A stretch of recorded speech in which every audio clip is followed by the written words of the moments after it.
Isang magandang tanghali sa inyong lahat mga kababayan.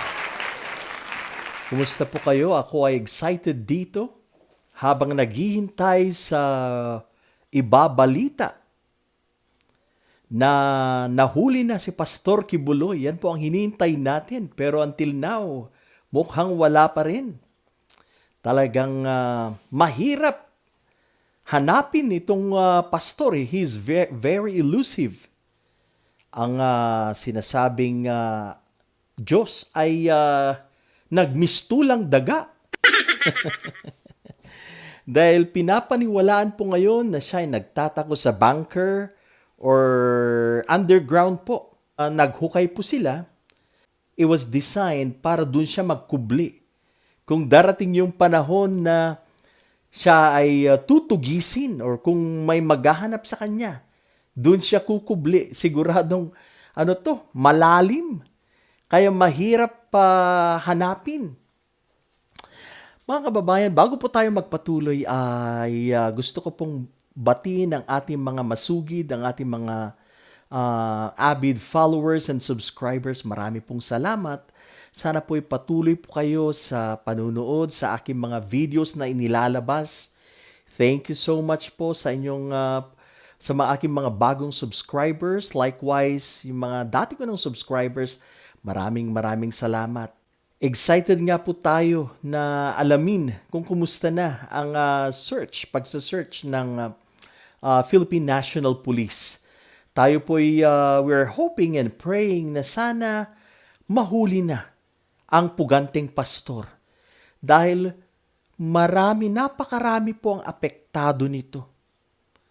Of course, number one dyan, yung mga PNP na walang tulog, kulang sa kain, kulang sa pahinga.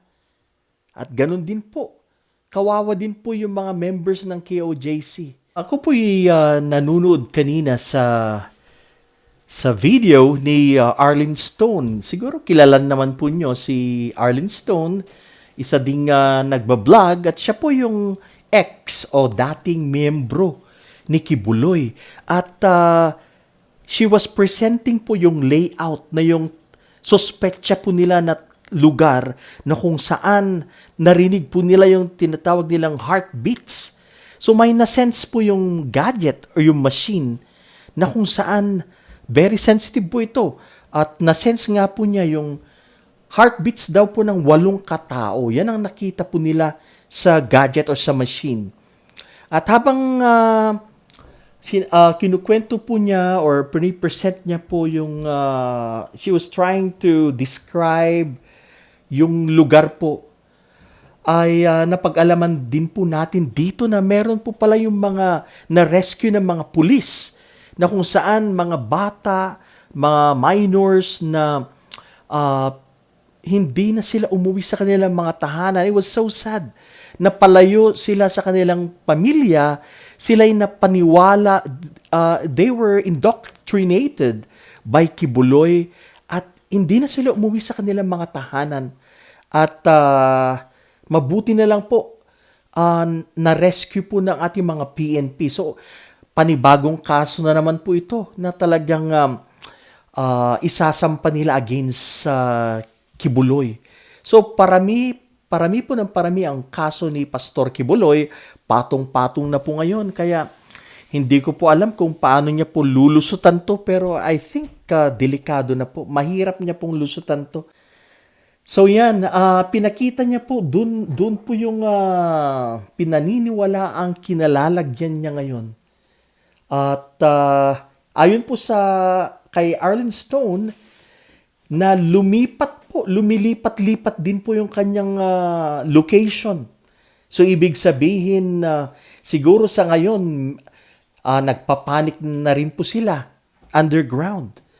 Kung saan sila lulugar dahil andyan na ang kapulisan na naghahabol sa kanila or naghanap sa kanila. Mga kababayan, sama-sama po tayo sa pagdarasal, and we hope na sana matapos na po ang drama na to, matapos na po ang abala na to, dahil napakarami pong apektado nito. Ang kapulisan, ang Davao, apektado yung mga KOJC members. Dapat mabigyan na po ito ng end. Mawakasan na po ito, mahuli na sana ang puganting pastor para magkaroon na po tayo ng peace of mind dyan. At harapin niya sa korte ang mga paratang, mga accusations laban sa kanya. At itong mga followers ni Pastor Kibuloy, kagabi talagang naging wild po sila. Naging agresibo po ang mga tauhan, ang mga tagasunod ni Kibuloy. Kaya kung minsan mapapatanong ka, ito ba ay isa talagang samahan o religious organization o isang kulto nga? Pero maliwanag po.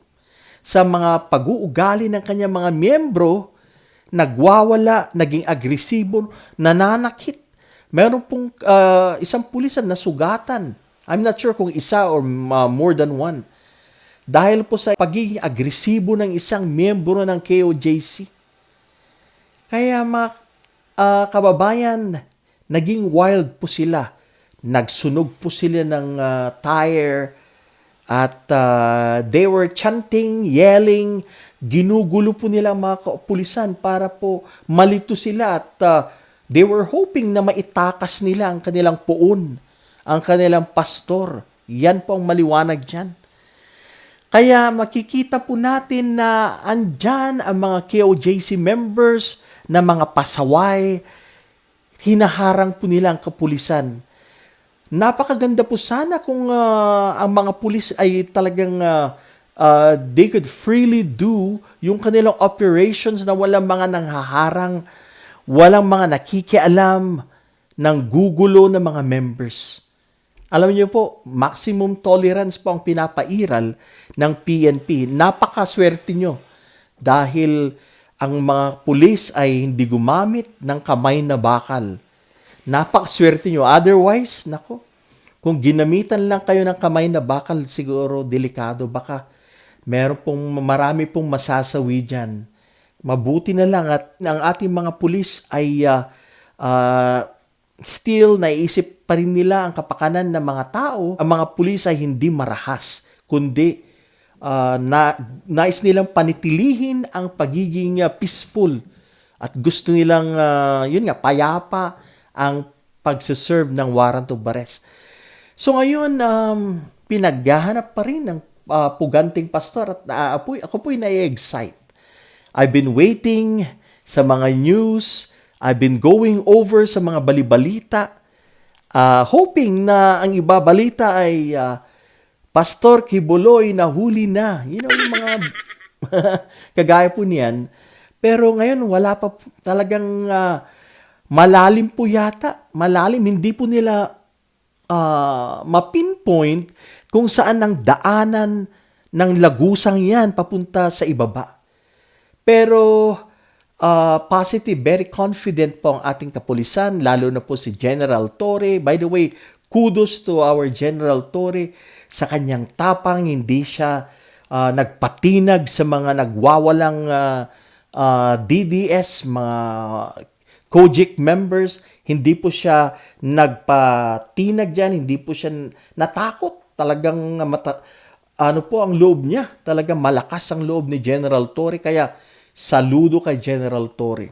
Mabuti na lang at meron tayong special na gadget na pwede niyang i-sense. So sensor po ito na pwede niya pong masabi kung pwede niya ma-detect mga heartbeats kahit na underground.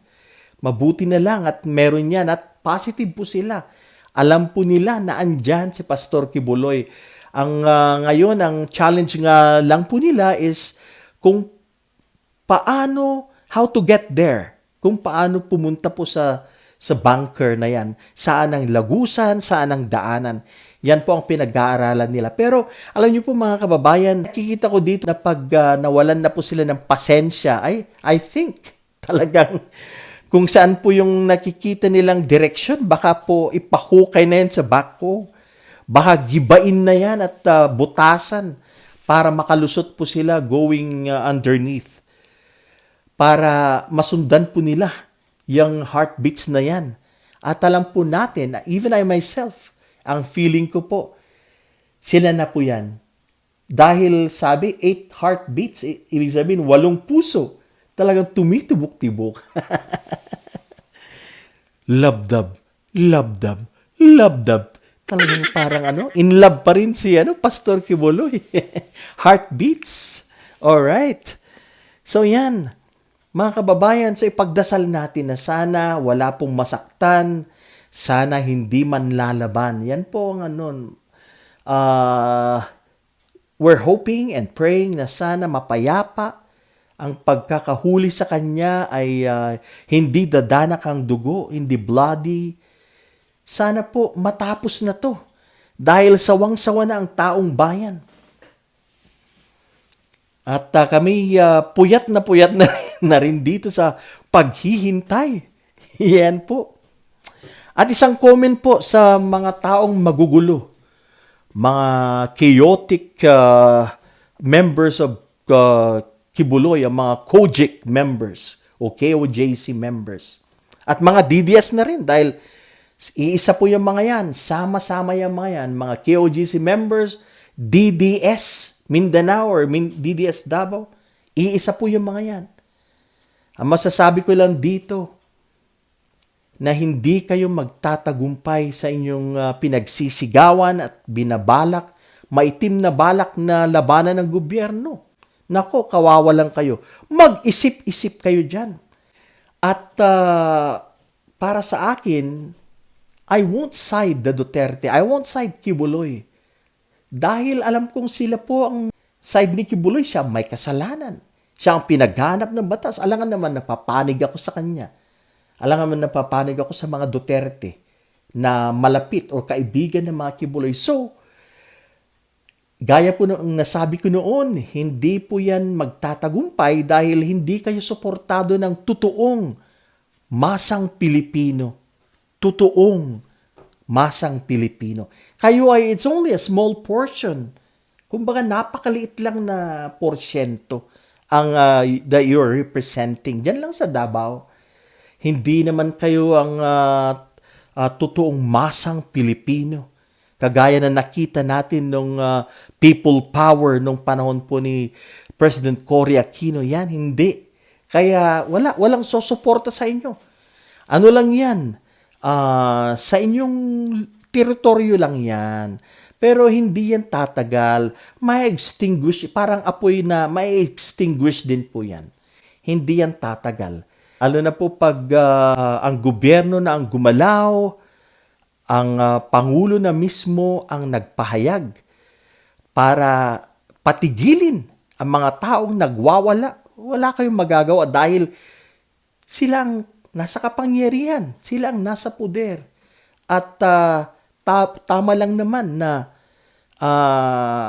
dapat huliin ang mga taong gumagawa ng mga kalukuhan dyan po sa KOJC.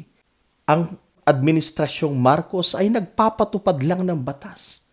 Ginamit nga nila si General Torrig para ipatupad ang batas. There's nothing wrong with that. Walang problema dyan. Payong kaibigan, tumigil na kayo dyan. Hayaan nyo ang kapulisan na gawin nila ang kanilang trabaho. Mas magandang makipag-cooperate na lang kayo. Huwag na kayong mangharang or kumontra dahil kayo lang ay masasaktan dyan. Pag ipinilit nyo na makialam, humarang sa operation ng ating PNP, abay, mahirap na yan. Baka kayo'y mawala dito sa mundo. Mahirap yan. Kaya it's better to comply. It is better to cooperate. Sabihin nyo na kung nasaan ang pastor na yan para siya ay managot sa batas. Yan lang po yan. Still looking for yung lagusan kung saan yung daanan. At mga tao ay I think huling balita kanina na napakinggan natin na meron pang about 200 people, COJIC members na naiiwan dyan sa harap ng KOJC. Yan. So, again, kudos sa ating mga PNP, lalo na po si General Torre. Saludo po tayo dyan. Lahat po ng government agencies at mga empleyado na nakikiisa dyan sa paghalughog, paghanap kay Pastor Kibuloy. Good job po. Good job. Sana'y matapos na to. Dahil masyadong mahaba na. Dapat na talagang kalusin. Dapat nang panagutin at tapusin itong si Pastor Kibuloy. Marami pong salamat sa inyong panunood at sana po'y tuloy-tuloy po ang inyong pagsuporta sa aking mga videos. Ingat po tayo lagi. Isang magandang tanghali sa ating lahat.